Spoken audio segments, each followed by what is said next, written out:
troisième bénéfice qu'on tire de la méditation des histoires du Coran, la consolation. Premièrement, la consolation du messager d'Allah, alayhi salatu wa salam, le prophète, sallallahu alayhi wa sallam, dans ce qu'il atteint comme épreuve. La mission prophétique de Mohammed, alayhi salatu wa salam, ne fut pas de tout repos. Et à travers ces sourates, Allah lui enseignait que, peu importe ce qu'il atteint, peu importe ce qu'il endure, d'autres prophètes avant lui furent éprouvés.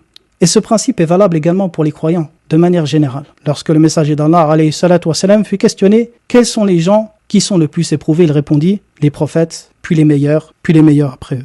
Et il dit, les gens éprouvés, ou les gens sont éprouvés selon la mesure de leur religion, hadith rapporté par Sa'd ibn Abi Waqqas et authentifié par l'imam Al-Albani dans Sahih Targhib wa Tarhib.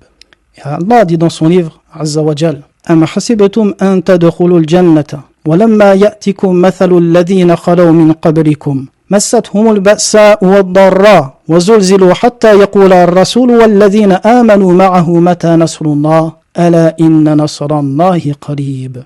Pensez-vous entrer au paradis sans qu'il ne vous soit encore venu l'exemple de ceux qui vous ont précédés? Ils furent touchés par la misère et la détresse, et furent secoués au point que le messager et ceux qui avaient cru avec lui disaient, quand viendra le secours d'Allah? Certes, le secours d'Allah est proche. Fin de citation. Donc dans ces exemples, des gens ou des meilleures personnes que cette terre est portée, dans les épreuves qu'ils ont vécues, la patience dont ils ont fait preuve, et l'immense récompense qu'Allah leur a octroyée, il y a dans cela pour nous un excellent exemple et une forme de consolation quant à notre patience.